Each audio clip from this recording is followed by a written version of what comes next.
بسم الله الرحمن الرحيم، حياكم الله جميعا. عند إيقاف حساب بنك الراجحي نظرا لتكرار إدخال كلمة المرور أو لإعادة تفعيل الحساب، أول شي بنرجع للصفحة الذي وراء.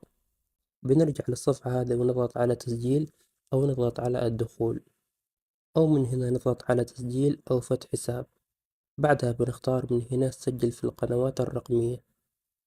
بعدها بختار خدمة المباشر للأفراد.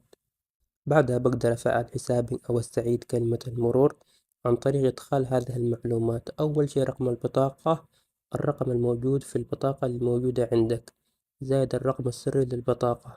ثاني شي بتحتاجه رقم الحساب الذي أعطوك إياه أول ما فتحت حساب، أو الرقم الذي تسوي له مشاركة علشان يحولوا لك فلوس. بعدها بتضغط على التالي.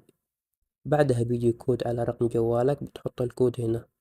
بعدها بتجيك هذه الصفحة، من هنا بتحط كلمة المرور الجديدة. بعدها بتضغط على تأكيد. بعدها بيجيك اتصال من البنك بيقولك لقد طلب تغيير كلمة المرور، ولتفعيل حسابك اضغط على 1. بعد ما تضغط على 1 تقدر ترجع للصفحة الرئيسية وتسجل دخول لحسابك بالرمز الجديد، وكذا حسابك تفاعل. وبس هذا كان الفيديو. إذا عجبك هذا الفيديو لا تنسى اللايك والاشتراك، وشكرا.